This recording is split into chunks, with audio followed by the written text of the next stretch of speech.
Hello, good morning and good afternoon to everyone in Pakistan. Grand Master Ray Keene is with us, and it's 10 a.m. UK time. He's just had breakfast, and hopefully will be a good start to his day. Right, Grand Master? Can you hear us, sir? I can hear you perfectly well, and I can see you and your beautiful bookshelf just behind you. Thank you. Thank you so much. Before we launch into greater details, I would like to go through a few things that I want to share with my audience about Grandmaster Ray Keene. And I don't know where to start, but I'll start from wherever I think I should. First and foremost, Grandmaster Ray Keene is an officer of the Most Excellent Order of the British Empire. It's a title that was conferred by Her Majesty Queen Elizabeth herself. At college, Grandmaster Ray Keene shared his lodgings with His Royal Highness Prince Charles for his final year. How was Prince Charles as a roommate, Grandmaster? Well, he was very quiet. We had two rooms opposite each other on the same landing, and in the middle there was a bathroom. So usually I met him going to the bathroom or coming from the bathroom each morning. And he arrived at Cambridge with his own friends, and he stuck with his own friends most of the time. And one evening there was a big party in his rooms, and I came out of my room, and on the landing there was a huge tray of sausage rolls. So I thought, nobody watching, so I took a sausage roll and nipped back inside my room, and it was really nice. It was very good, much better than the normal college food. So after I finished that one, I opened my door to go out again. I thought maybe there's another sausage roll going, but they had a security guard standing over the sausage rolls at that point. So I said, "Good evening, officer," and then went back inside again. Oh no! Oh no! So I once stole a sausage roll from the future king. Oh wow! Oh wow! That's great. And how were you as a student in college?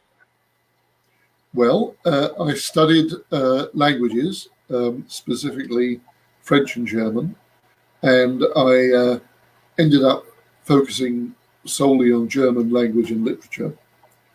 So I studied people like Goethe and Schiller and Friedrich Nietzsche and Immanuel Kant. And I was very good at the literature, but I wasn't so good at translating into German from English. I could translate from German into English very easily, but I couldn't translate so easily from English into German. Well, it was okay, nothing special. And I ended up with what's called a 2-1. So the highest degree is first class. Next one is a 2-1. That's what I got. Next one is a 2-2, a bit lower down. The next one down is a 3, third class. And below third class, you fail. They kick you out. But anyway, I got a very high 2-1. And they let me stay on to study for a PhD, a doctorate. And I was studying for a topic talking about the novels of the German novelist Thomas Mann and Franz Kafka. Have you heard of these two guys? Yes, I've definitely heard of Kafka, and I've read a few of the translated editions of his works. Yeah, but then I discovered that I was much better at chess than German literature. So instead of becoming a PhD, I became a chess grandmaster instead. So chess is something you started later in life, or did you play chess as a kid? I started when I was 6 years old. And what happened was my mother wanted to take a bath. So she got out the chess pieces and said, "Here, play with these while I take the bath." And I said, "Mummy, I don't know how to play with them. What should I do with them?" So she had to teach me how the pieces moved, and she never got the bath. Oh, great. So, that's how you started. 6 years old, yes, taught by my mother. So your mother was a chess player, like she was fond of chess? She could play, but she wasn't that great, but she knew enough to teach me. Oh, great. And as a student, like you said that you were a 2-1, a very high 2-1, but do you think that grades are a measure of a person's genius at all, or they are not an indicator? I don't think academic performance is really an indicator of genius at all. I mean, some people who are very bright shine at university, they do really well, and you can see from an early stage that they're going to be a genius. But Einstein wasn't particularly good at school. Shakespeare hated school. So you can be a great genius without being a great scholar at school. It's a question of whether you have the spark to succeed. And I think that the most important thing in the trajectories of any genius is the determination to succeed. I think that overrides every other quality. I wrote one book with Tony Buzan called The Book of Genius, and we listed all the qualities that go up to make a great genius. And we found about 20, there are probably more, but we found about 20 that were common to all of them. But I think that the one that really stands out is a burning determination to succeed at what you've decided to succeed at. I mean, some people say, so I'd quite like to be. Right. So passion really has a role to play. Yeah. Passion and determination. You can be passionate about something, but passion is more an internal feeling. Yes. It's how you feel in yourself. Determination is where the passion intersects with the outside world and where you impact on the outside world. So you can be passionate about many things and still be sort of locked away in your study and passionately enjoying what it is you're passionate about. But the determination to succeed is where that passion converts into an energy and dynamism that connects with the outside world and allows you to succeed and succeed in a way that the world recognizes. That's perfectly put, Grandmaster. That's perfectly put. And I think that a lot of the mothers who are watching, I can see about 55 people online right now. They're watching this live as we speak. And I hope that in the rerun, when the video is posted onto the group, a lot of other mothers would also benefit from this, because we chase grades as if, grades are the last thing that define the success of our children. But trust me, they are not. It is better. It's very important that shouldn't be misinterpreted. It doesn't mean, oh, well, I can do nothing at school and I'll become a genius later on. No, that's not how it works. That's not happening as well. You've got to go for the maximum at every stage. But at some moment, something may click.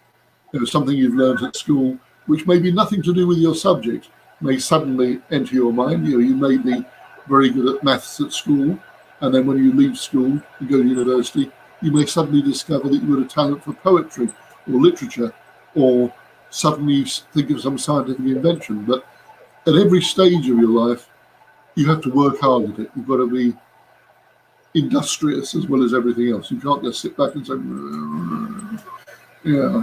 I'll do it later. Homework club, I see it's called the homework club. You've got to do your homework. All success is based on hard work. Now, determination is the thing that pushes it through, but it's got to have a base. You can't just be, a genius poet without having studied the other poets, without knowing what's gone before, without having the memory of the great achievements of the past. I mean, all creativity is based on memory. You can't be creative unless you know what's already been done. For example, I don't know, do you ever watch Star Trek? Yes. You know the series Star Trek? There's a scene in Star Trek where someone says, I've just written this wonderful poem. And she reads out the poem, and they say, but Shakespeare wrote that. That's a Shakespeare sonnet. And she says, it's irrelevant. I've written it too. No, it doesn't work that way. If you copy somebody else's work, Or even when you write something that's been written before, that's not creativity, that's accident, that's chance. To Yeah. be truly creative, you've got to know, you've got to memorize, you've got to remember everything in that, everything important, that is, everything important in that field that went before, so that you know when you're being creative and not just copying or reproducing. Perfect. So the next thing that I would like to discuss about you is the fact that you are an international chess grandmaster. Yes, How did this come about, and how long have you been an international chess grandmaster for? I acquired the title in 1976 from the World Chess Federation, and the qualifications for becoming a grandmaster are you have to score a high enough result in a strong enough tournament several times in order to get it. You can't just do it once. You've got to do it more than once to prove it's consistent, not just an accident. And in 1974 and 1976, I scored very highly in what's known as the Chess Olympiad, which is essentially the World Chess Team Championship. And those two results were good enough to get me the Grandmaster title. And I played many other Grandmasters. I defeated several Grandmasters. I even played one ex-world champion. We were playing the highest ranked nations in the world. And in one of the second one, the 1976 one, I actually got the bronze medal for the third best performance overall in the entire championship. And that was sufficient to get me the Grandmaster title. Wow. Wow. So how many grandmasters of chess are there internationally the world over as we speak? Like in 2020, how many grandmasters would be there? It's slightly over 1,000, I think, in the world. It's become somewhat, although I would say this, wouldn't I? But it's become a bit easier to get the title because there are far more people now playing chess. So the pool of people is much bigger, and it's relatively easier to get the title. Also, there are far more tournaments now than there were when I was playing in 1976. It was quite rare to find an international tournament of sufficient stature to earn the title. Now, for example, there's one every month in Budapest. Every month. Every month? Every month, one in Budapest.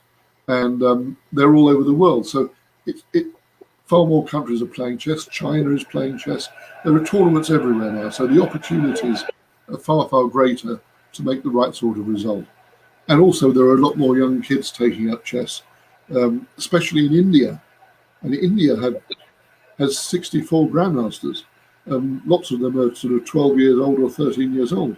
And these kids are really bright. I mean, they're extraordinary. I mean, they're amazing. That's amazing. I have a friend, his 9-year-old is one of our national champions at chess, and he represents the country at various tournaments the world over. And he's just 9. He's a very bright kid. And I guess chess has a lot to do with analytical and critical thinking skills. And that Absolutely. really You have to think. Yeah. You must think for yourself. You can't rely on what other people tell you. You've got to make your own. I mean, this is another part of genius, another part of success. You can't just accept the ideas of other people. You have to test them. You have to work out what you believe, what you think is right. And even if the whole world tells you you're wrong, if you think you're right, you must follow that path. And there was a famous anecdote from one of the world chess champions, a guy called Emanuel Lasker. Mm-hmm. And he was world chess champion from 1894 until 1921. So he was champion for a very long time. And he said that if I'm wrong, it only needs one person to tell me I'm wrong. I don't need the whole world to tell me I'm wrong. One person is enough. But if I'm right, it doesn't need the whole world to tell me I'm wrong, because if I'm right, I'm right. So he was saying that, whatever opinion is, whatever everybody thinks that if I think the opposite, I've got to stick to that view. And I don't need the whole world to tell me I'm wrong. If I'm wrong, Only one person is necessary to tell me. And I think that's a very important thing to appreciate. I mean, think of how many great minds were told they were wrong, and then it turned out that, there's even a Hollywood song about it. It was in one of the Fred Astaire Ginger Rogers musicals. Do you remember the song? It's about Christopher Columbus and Edison. That's it. They all laughed when Christopher Columbus, he said the world was round. Who's laughing now? They all laughed. Edison invented sound. It's a song from that musical. I think it's called. I would love to look that up, and I would post that on my group as well. And you're so right that this happens. It has always happened, and it's happening now. Even now, there's a lot of bright minds that are just snubbed in the bud, and they're made to believe what their teachers or their elders have always believed. Yeah, and it's in. I think the musical is called "Shall We Dance." It was Ginger Rogers and Fred Astaire, and near the end of the film, they all laughed at Christopher Columbus when he said the world was round. They all laughed when Edison discovered sound. That was it. Wow. Oh, wow. I'm going to look this up, Grandmaster. Thank you so much for introducing us to this masterpiece, and I would definitely look this up. Yeah, near the end of the film. I think it's about 10 minutes before the end of the film. It's a very good song. It's inspirational. I would definitely just not look it up, but share it as well. Please do. And you're also global president of the World Memory, Mind Mapping, and Speed Reading Sports Council. I am. What is this, and when did you start doing a World Memory Championship or World Memory Sports? What happened was that I first met Tony Bazan in 1991, and soon after we met, he said that a friend of his was organising the first World Memory Championship in Rome, and we should go to watch it. I said, that's fine. Yes, let's go. We'll go and watch. It sounds very interesting. And then a few weeks later, he said, oh, forget that, because the guy in Rome is unreliable and he's cancelled the event. And I said, okay, we don't go. And then Tony said, well, if he's not going to do it, we should do it. So I said, all right, okay. And Tony said, thank you for volunteering. Go and organise it. Okay. So what I did was I got hold of my copy of the Guinness Book of World Records, and I looked up all the people in that book who had achieved a memory record of any sort, whatever type of memory record it was, didn't matter. And I tracked them down. I wrote them a letter. This is before the days of emails, 1990, 1991. So, emails were popular then. So I typed out a letter to each of these guys, posted the letter to them, to the addresses I managed to find. And again, it was before Wikipedia, and so finding these people was actually quite difficult, but I found them, invited them. I said, in London, in December, we're going to hold the first World Memory Championship. You are invited to compete. And 7 guys turned up.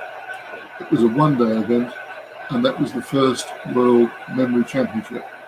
And after that, we've done it every year thereafter. And now the one for this year should be the 29th World Memory Championship, and it grew from 7 people in 1991 to about 500 people now. Big prize funds, 500 people, many of the events in China, Singapore, Hong Kong.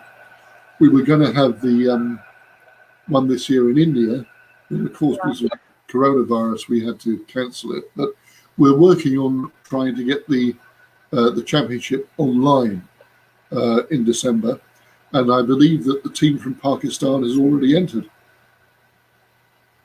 I think I would be following that event up very closely, and I would like to have some follow-ups with you on that as well before December. So up until now, you have organized 28 World Memory Championships from 1991 to the present day, and that is a great achievement in itself. You were also the organizer of the first ever human versus computer world championship.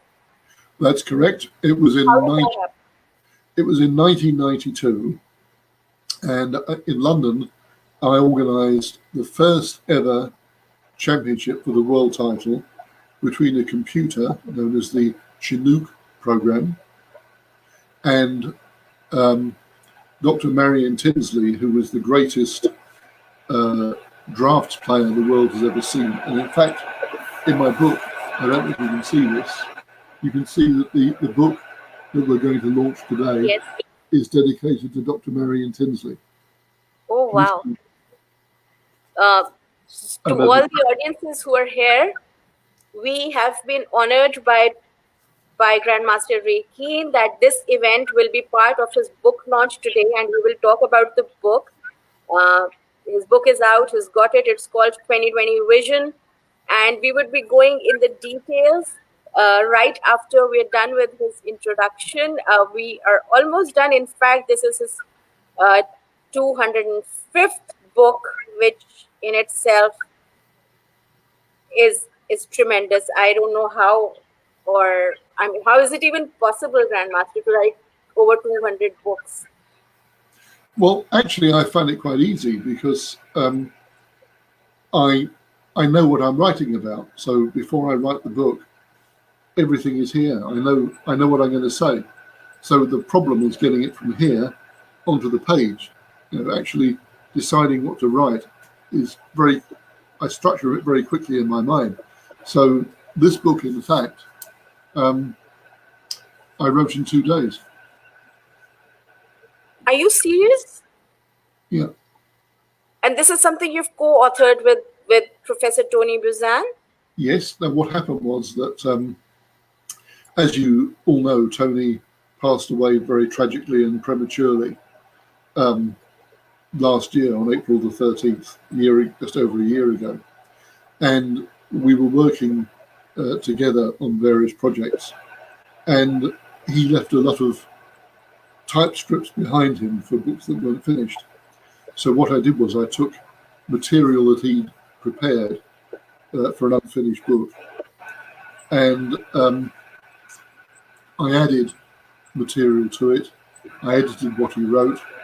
I rescued the very last mind map that he drew, which he hadn't finished. I can show it to you. Yes, this is that one there. It's the very last mind map. Yes, and I think you've sent us a copy, and we'd be sharing the slide so that the audiences can have a better view. And your books have been translated in 14 different languages, including Spanish and Chinese. So guys, we have a guest of great stature here, and we are honored to have him. We will have a sneak peek into the book that is being launched. I'm trying to share my screen. Please excuse if there's a glitch, because I am just going to move on to sharing the screen. And so this is the presentation. Please let me know if you guys, Professor, can you see the screen? I can see everything. What does it show? Does it show the slide? At the moment, it shows you and it shows me. Okay, so we need to share the screen first. All right.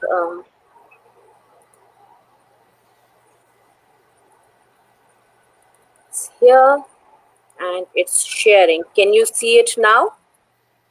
Yes. It's the slide?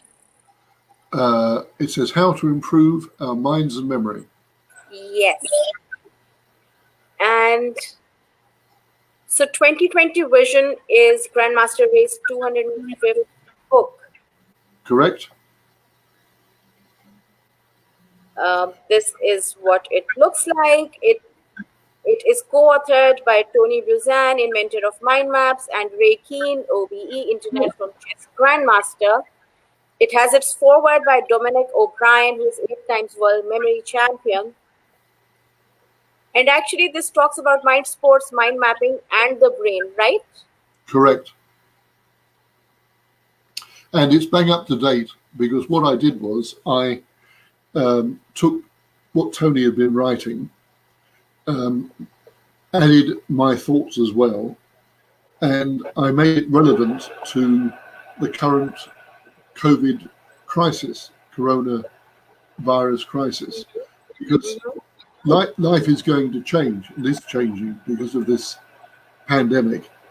And so what I did is I've tailored this book to help people survive and flourish through the coronavirus crisis. And on the back cover, you can see it here, I said it's a kind of battle plan for surviving the pandemic. So it's how to keep the brain fit using mind sports, exercising the brain, how to keep the body fit with mindfulness and a healthy diet, and I give a mind map with diets as well, how to keep the creativity flowing using mind maps, and how to fight boredom.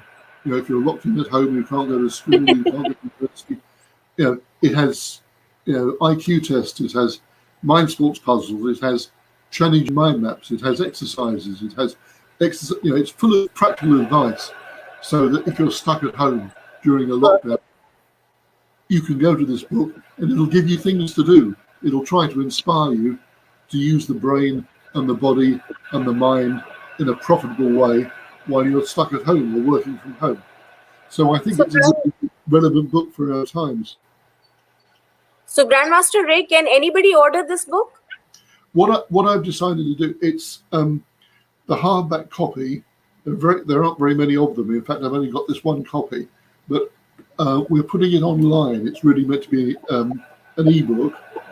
And what I was going to suggest is if you agree, that anybody who wants to order the ebook should contact you with their details, and we will send you the ebook, and you can distribute it to anybody who wants it.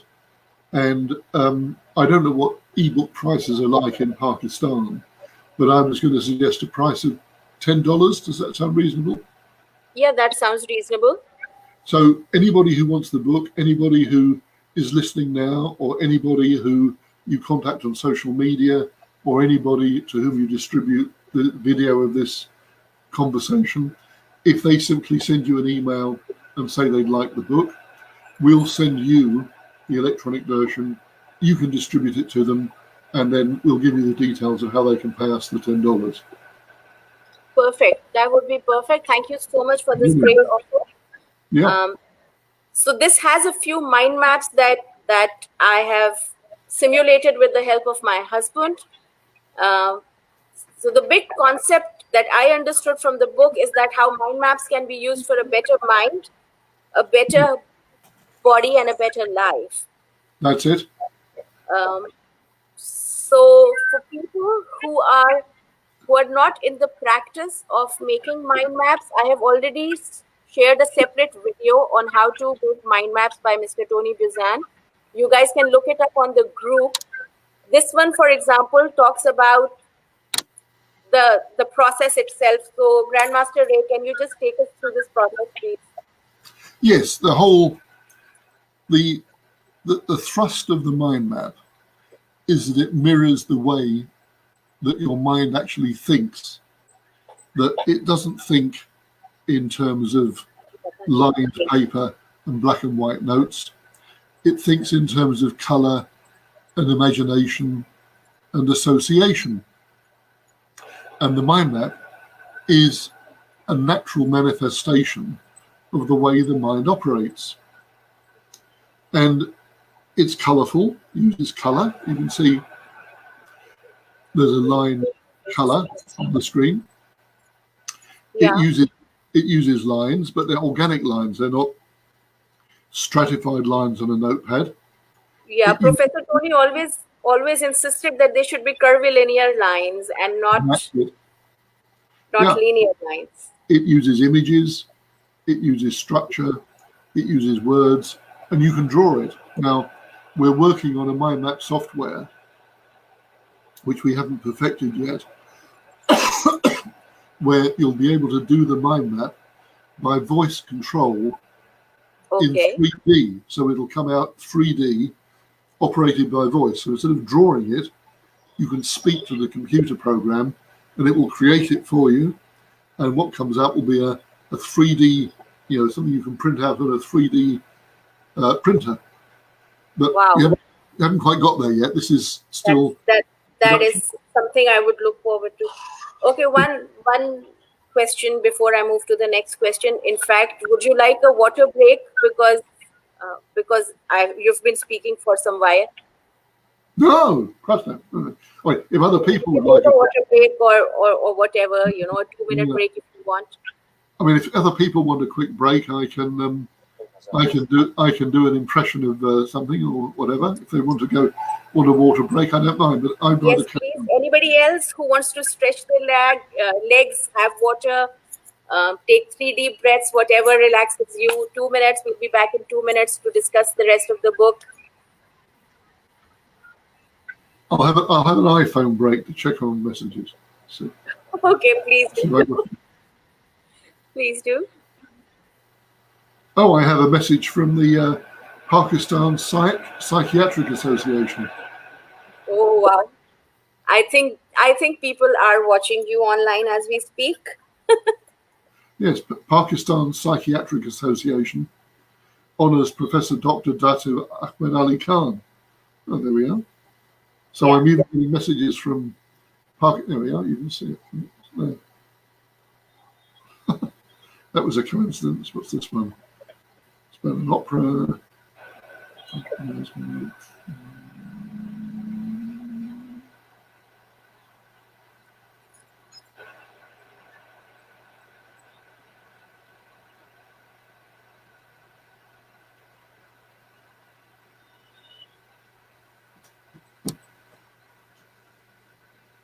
Aha. Next mind map. So yeah, this is by you, of course, and it's for one of your lectures that you give on Spanish television. Tell us about this. Yes, I was invited to go on Spanish television and give a lecture, and we were about to start, and they said, you have to give the lecture in Spanish. And I said, what? I don't speak Spanish. I said, I know a few words, but I don't actually speak Spanish. So I said, can you give me 20 minutes? So they said, yes, of course. It's not live, it's being recorded. So I said, all right, give me 20 minutes. And I went away and had a big think and came back. And I actually managed to give a lecture using the few Spanish words I knew. But the key thing was to talk about something that the Spanish themselves could relate to. And this mind map is in English because we published it in an English book. So it's translated back into English. But it's about a character called Roy Lopez, who was a Spanish bishop of the 16th century. You can see on the map the arrow to where he comes from in Spain. He was a favorite of the Spanish king, King Philip II. And he was one of the earliest people to write and play about chess, whom we know. So you can see that we have a branch about his biographical details. Yeah, there's literature, there's game, there's the Spanish links, there's the opening, the person of who he was, when he was, where he was. So, that's how mind maps can actually summarize lots of data, lots of knowledge, lots of wisdom in a single image for all of us to understand and for all of us to remember. Yes, you It's see bishop's great hat, to, books. And now you may wonder why there's a picture of a cannon here. You can see the picture of the cannon. yeah. Now, this is very, very interesting. Very interesting. Chess was probably developing about 2,000 years ago. And the first reference in chess is in a Persian book called the Shahnameh, the Book of Kings. It's a Persian epic. And it dates from around, the original material dates from around 600 AD. And the type of chess they played then wasn't like chess we play now. For example, the queen couldn't move all over the board, it only moved one square at a time. And the bishops couldn't sweep across the board, they moved 2 squares at a time. And there Okay. was no castling, and the pawns moved 1 square at a time. And it was a slightly different game. And then around 1475 AD, everything changed. And the modern game was suddenly introduced, where the queen can move all over the board, the bishops can move all over the board, pawns move 2 squares. And I had a theory as to why things changed at that time, 1475. And Roy Lopez was writing about 25, 30 years after that. He was active after that change. So he was talking about the new type of chess. So why is there a cannon on the chessboard? And the answer is that chess is a game of warfare. It's a battle. And up until around 1475, it was very rare for long-distance weapons to be used in warfare. People had bows and arrows, they had spears, they had javelins, but they didn't have guns. Guns came in the 15th century, 1400s. And in particular, the cannon started to become very important in around 1450.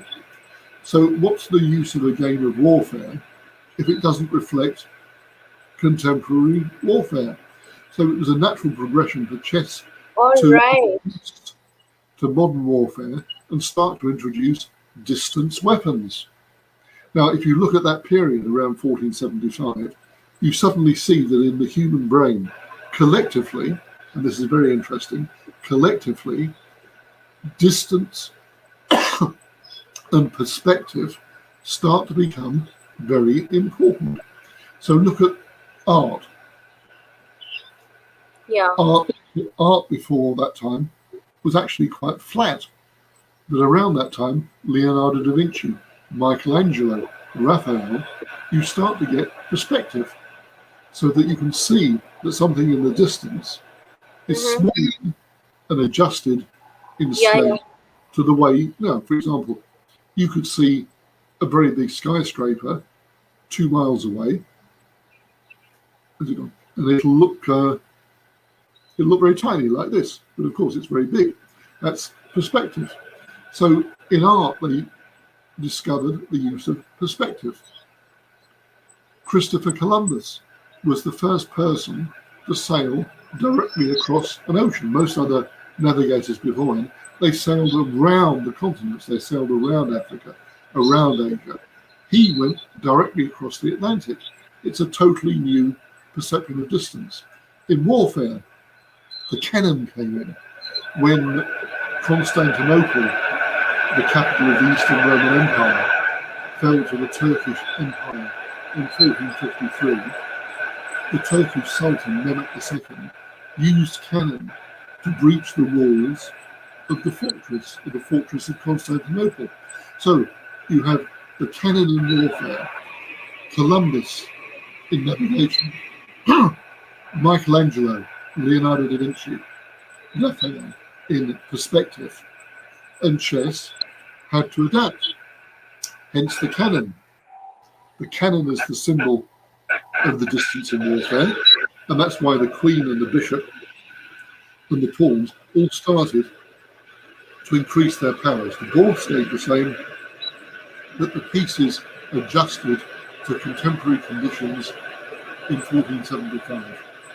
And that's the explanation why they're challenging them.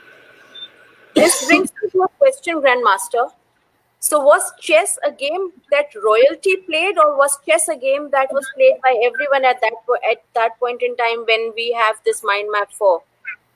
It was played mainly by royalty and aristocracy. The peasants didn't really play, but it became more popular gradually.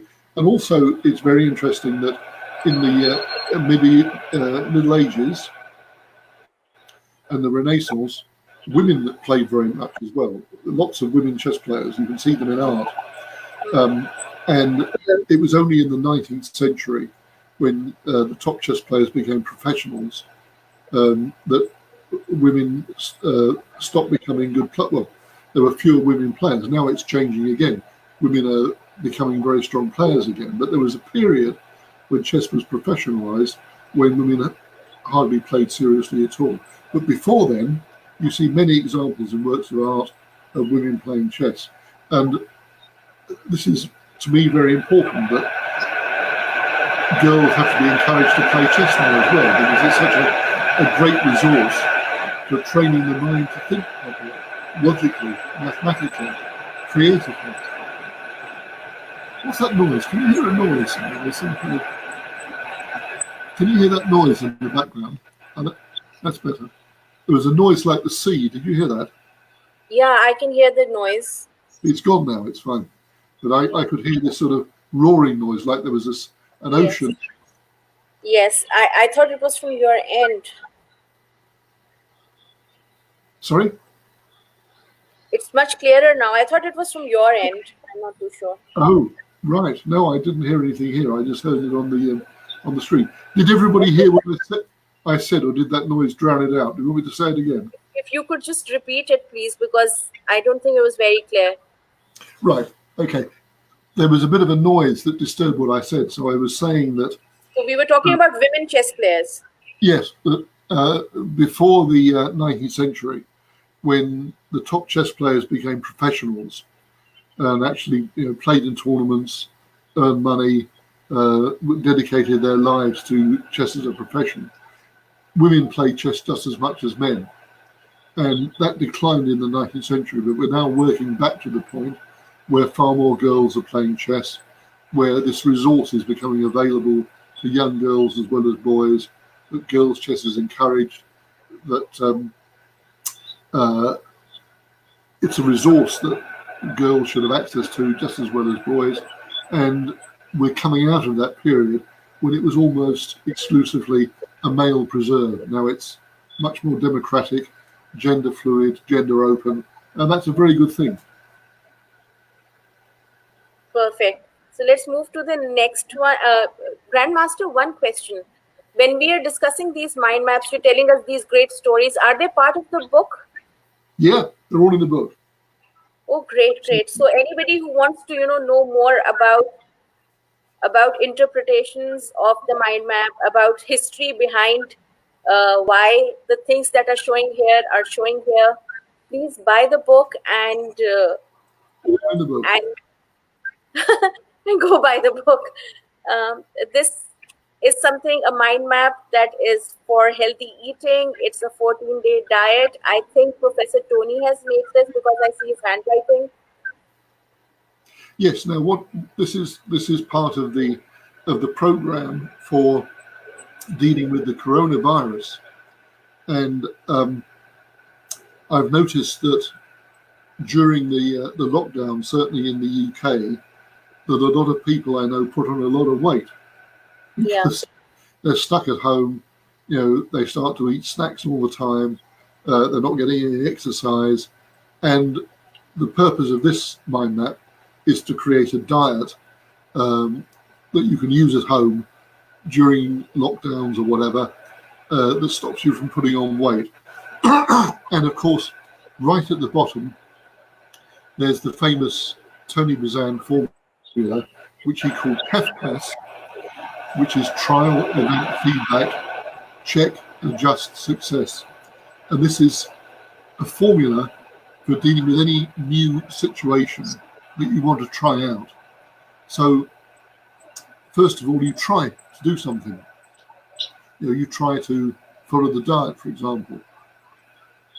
There's an event. You follow the diet. Perfect. You get Perfect. And this is the last mind map that you completed for Professor Tony Buzan. Yes. It's signed by both of you. I can see Professor Tony's signature. I can see your signature. Please tell us about it. Right. Well, this was one he was working on. It was his very last mind map. But he sadly passed away while doing it. And what he did was he, in the middle is the sun. Surrounding it are 4 representations of the Earth.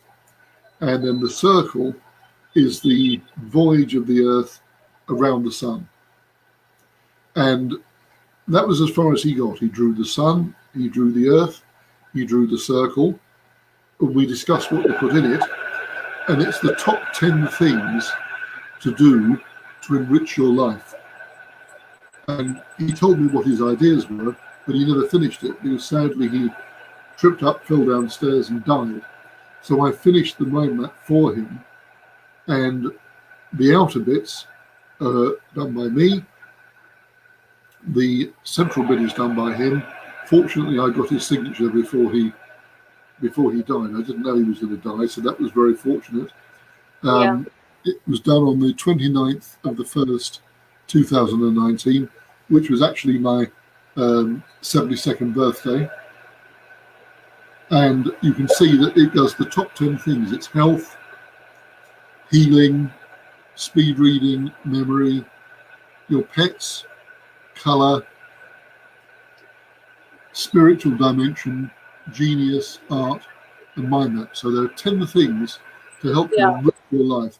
And fortuitously, we didn't know about COVID-19 then, or the coronavirus, but all of those things are valuable for surviving lockdowns, pandemics, and things like that. I'm just going to try and get rid of something on my screen that popped up.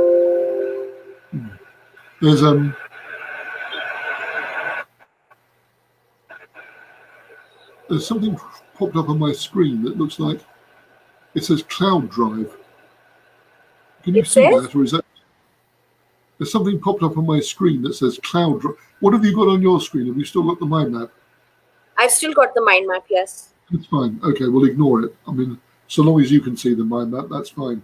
It's that I've got this strange thing that's popped up on my screen that stops me from seeing most of the mind map. I don't want to try and get rid of it in case I cut the connection. Good. Okay, next point. What would you like to talk about now? Okay, so when I asked Professor Tony at what age can we introduce mind maps to kids, he said start as early as possible. And I would like to show you just very quickly 2 mind maps that were done by my son when Tony was here. He was 6 years old at that point in time. His name is Jibrail, and Professor Tony used to call him his little mind mapper. This is a mind map that he did for his 2 times table. Professor Tony particularly loved this one because he was just putting dots onto the branches and counted them. A very smart move by the 6-year-old. But the amazing part was that once he drew this mind map, he knew his 2 times table without ever practicing them or rote learning them. Wonderful. So, in fact, Professor Tony said it's mathemagic. Mathemagic, very good. Mathemagic, wonderful. Yeah, and this is a mind map that he drew with my help for his lecture on habitats, and he was in grade 1 at that point. In fact, grade 2. And yet again, we populated it with some pictures because a picture speaks 1,000 words. One thing that's very important for mind maps is to have 1 word per branch. So whenever you feel that you need more words, try to replace them with pictures, and you would have something that you would not be able to forget even if you try. With this, I think we'll be returning to the broadcast. I've stopped sharing the screen and we are in full frame. So, Grand Master Ray, some of our members have questions for you. Would you like to take them? Yes, of course. Perfect. Sheikh asks, kids tend to get bored easily. How do we help them stay interested in play or work? Right. I think this is easy. Number one, teach them to play chess. They'll never get bored. Did you hear that? And yes. Secondly, teach them mind map, because mind map is like drawing a color picture every day. They can, draw the mind map. You can stick it up on the wall. You can frame it. You can, put it on the ceiling. One of the things Tony did was he took his mind maps and he put them on the ceiling. He stuck them up on the ceiling with sellotape, so his whole ceiling was plastered with mind maps. So I defy any kid to get bored when they're given 100 coloured pens and a blank sheet of paper. I mean, they can amuse themselves forever. So learn chess, start mind mapping. And that way, by playing, you learn. What's the right age to start this? Mind maps. Mind maps and chess. Chess, I would say 4. Okay. Not before 4. But mind maps, give your baby a piece of paper and some coloured pens, Yeah. 1 week old, as soon as they can hold a coloured pen, give them and see what they do. I mean, the mind maps might look a bit random, but get them started young. Great. The second question is, can memory skills be improved, or is a sharp memory, a sharp mind, a gift of nature? It's absolutely nothing to do with the gift of nature. It's to do with training. And there are various techniques for improving memory, such as, the Roman room, where you imagine a room and place objects around it, or the travel line, where you work out a travel route and you stick things on the travel route, or you create a story so you can remember stuff. Any one of Tony's books or Dominic O'Brien's books will help you to improve your memory. It's certainly not, a gift of nature.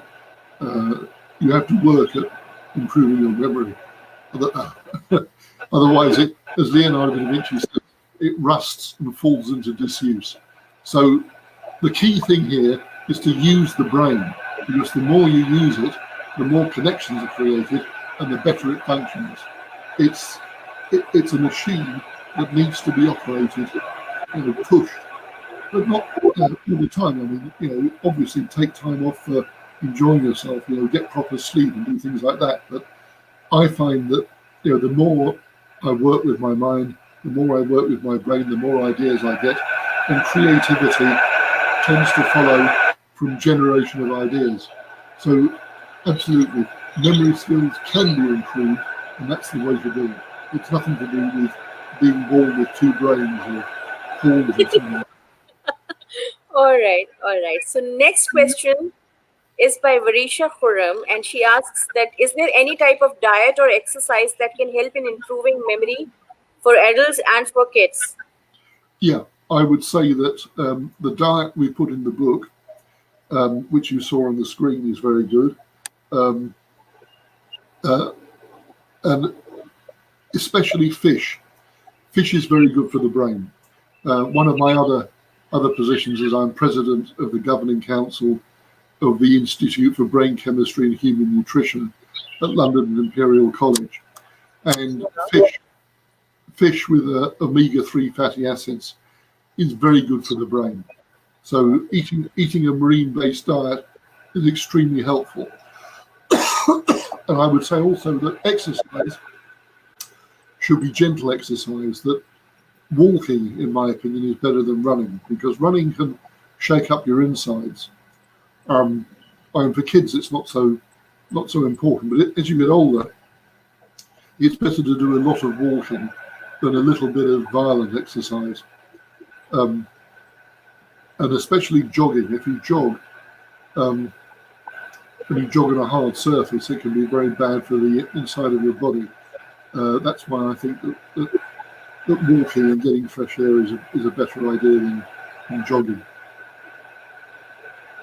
But again, there's a lot of that. Look, sorry? So another one of our members, Nadia Athar, asks that there are so many things to learn sometimes, especially for O-level students. Can they make a mind map of every single topic? Yes. Simple answer, yes.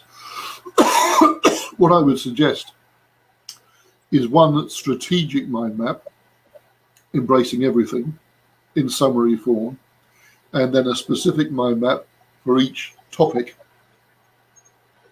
So let's say you've got to study 10 subjects, one mind map, 10 branches, and then 10 separate mind maps for each topic, and then keep them together in a folder, or put them on the wall, or pin them up on a board, or put them on the ceiling over your bed. When you go to bed at night, you look up and, and I'll tell you an anecdote about mind maps. The very first day I met Tony, it was a lecture for the London Business School, and this is 30 years ago, and I sat down at the back of the hall, and he was drawing a mind map about futurology, about predictions for the future, involving a man called Nesbitt, who was a predictor of future trends. And in fact, the mind map was called Future Trends, and the book was called Future Trends. And Tony had an image of this man in the middle of the mind map, and he had an orange beard, orange hair. And the mind map is so memorable that 30 years later, I still vividly remember the mind map I saw for the very first time. I remember what it was about, I remember what it said, I remember the central images, and I remember the images around it. And that was from seeing it at one lecture on one day 30 years ago. And that's how powerful a mind map can be with connecting with the way the brain actually works. That's perfect. And it also sort of, leads to the question that should mind maps be used by teachers in school? Because if they do, and if they make the lessons interesting, then I guess more than half the work is already done. I think that mind maps should definitely be used by teachers. I can't hear you. Sorry? Let me tell you an experiment that was done. Can you hear me? We can't hear you, Grand Master Ray. You can't hear me. Can you hear me now? There's some audio issues.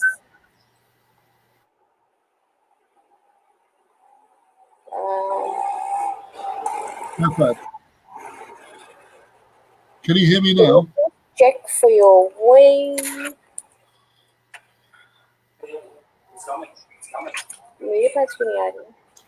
It says everyone can see and hear you now. Can you hear me now? Can you hear me, Grandmaster? Yes. Can you hear me? Can you please say something so I can? Yes. Can you hear me? Can you hear me? I can hear you, yes. You can hear me now?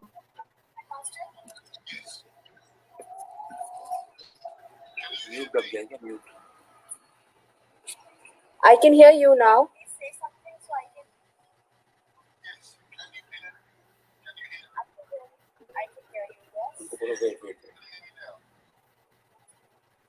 Yes, I can. So we were discussing. Sorry, I missed out on the part of.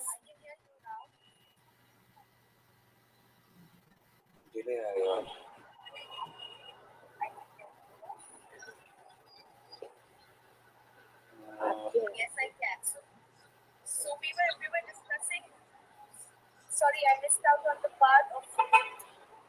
Okay, so I missed out on the part of how teachers can use mind maps. Yeah. Can you hear me now? Can you hear me? Can you hear me? Hello? Can you hear me? How teachers can use mind maps. Yes, I can. I can hear you. You can hear me. Good. Right. There was an experiment done in a Swedish school about 25 years ago, and the teachers used mind maps. Yes, I can. I can hear you. And they got the pupils to answer questions using color mind maps, color notes, black and white mind maps, and black and white notes on lined paper. And the least successful were black and white mind maps. The black and white mind maps don't work. They negate the whole purpose of the mind map. The black and white notes. You still hear me?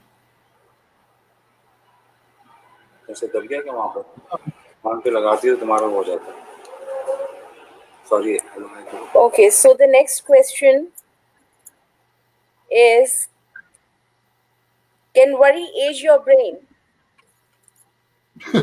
Yes, I think it probably can. But you can hear me now, yes? Can you hear me? Can you hear me? Can you hear me? What Hello? do you remember the most vividly from your childhood? Yeah, wait a minute. Can you hear me? Sahir, can you hear me? Yes. You can hear me. So worry can age your brain, yes. But my childhood, being taught chess, of course. Yes. My mother teaching me chess. Yes, I can hear you. Yeah, I said what I remember most vividly is my mother teaching me chess. मुझे एक headphone ला दीजिए से इन दोनों बच्चों में से.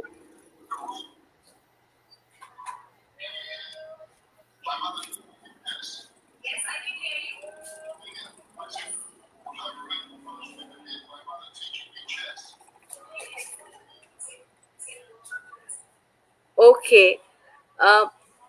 I have a question which is something that I have wanted to ask you for a long time. I have been reading your articles and you have a knack of connecting two seemingly irrelevant, unrelated things seamlessly, be it history and chess, be it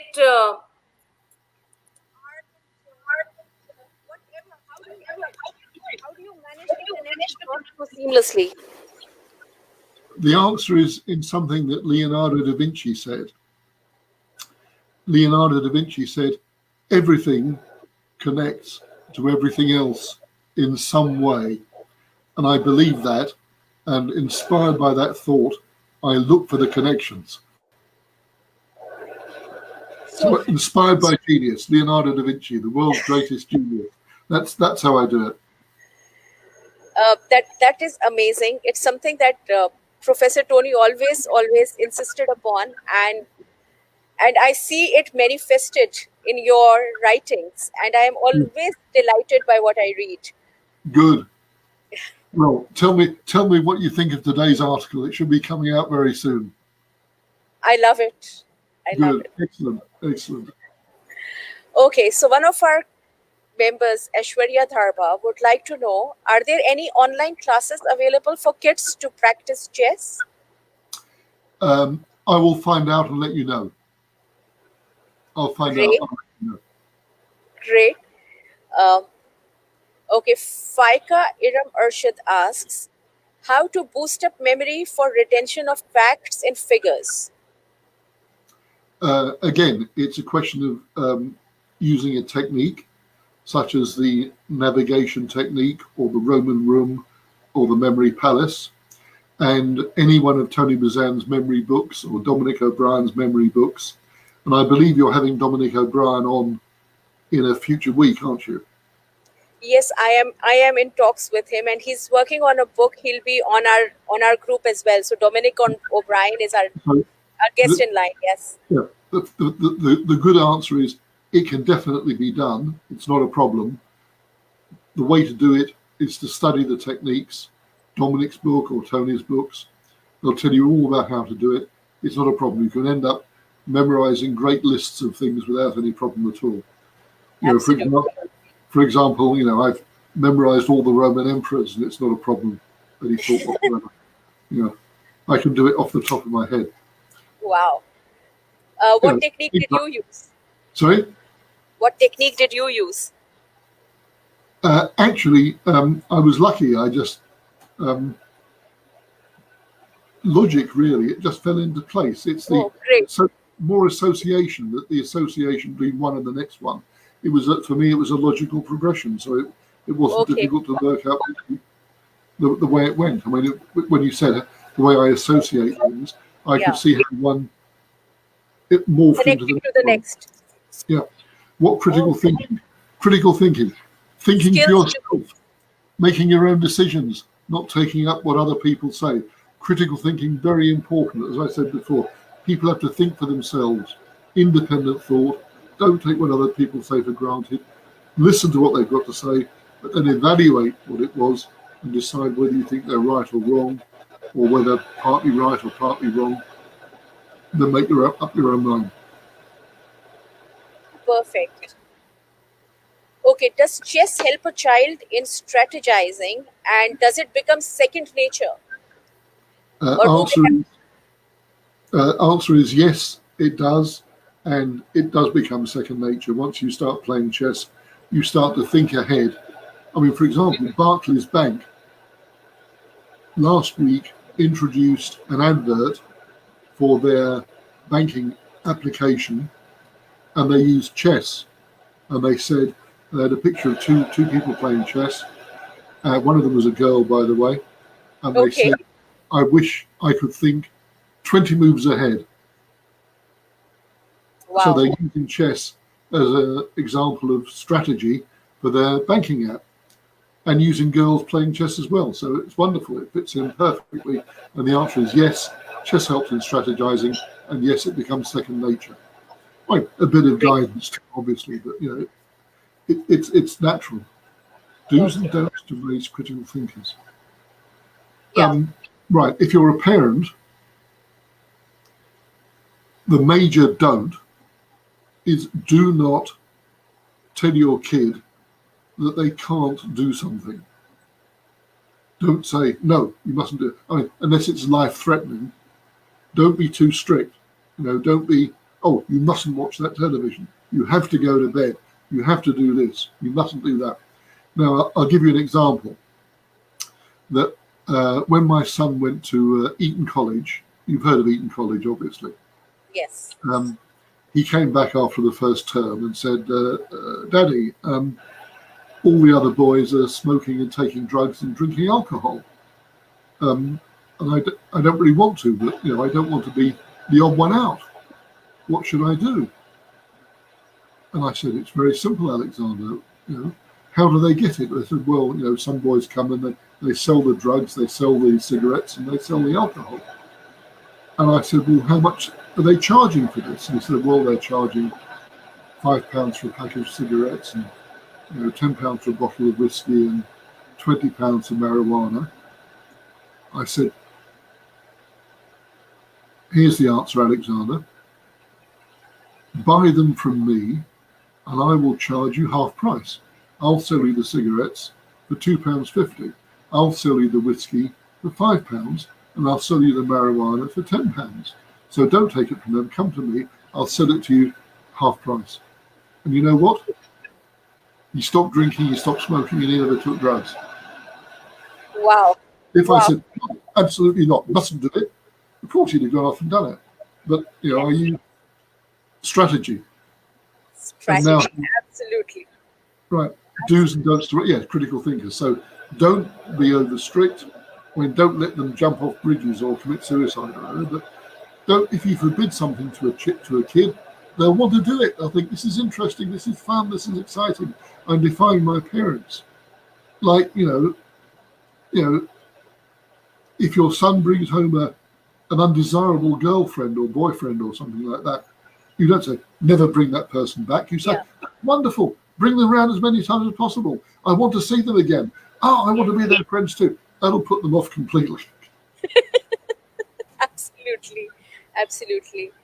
Yeah, it's Okay. the idea that they're defying authority and they're getting away with something. And when the authority says, no, that's fine, absolutely, of course you do it, Yes, it becomes totally boring and unexciting. that's true. Okay, so traditionally, whenever we play chess, it is always the whites that start first. Why not black? It's a convention. In the 19th century, it could be white or black, it didn't matter. But they've made it white now because there's so much publication about chess, it would get confusing if we could do it one or the other. But in the 19th century, it was irrelevant. You know, black or white can start. It's just a modern convention to do with homogenization of printing the games. All right. One last question before we wrap up. What are the reasons for memory loss and how to prevent it? Use your brain.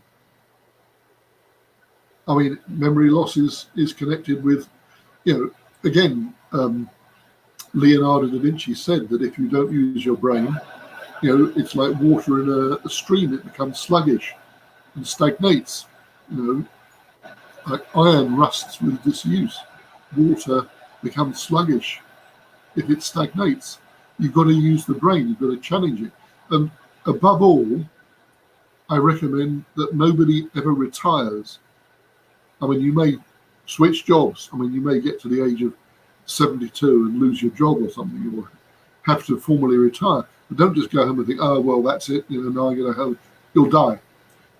You go home, you start a new job, you start a new business, you start studying poetry, literature, learn a new language, learn to play chess. You've always got to keep the brain active. And if you don't keep the brain active, memory loss, Alzheimer's, and death. Amazing. It was a pleasure having you over, Grand Master Ray. And we have learned so much in this past 1.5 hour. I hope that we can have you over again. It was wonderful. And we would be getting back to you with our book requests. Okay. As soon as the orders are open, please do let us know. Okay. And we would definitely thank you so much. Thank you ever so much. I'll find out where to get the chess lessons online and let you know about that as well. Thank you, Grand Master Ray. It was a pleasure. Okay. Bye-bye. Have a great day. Bye-bye. Have a great day.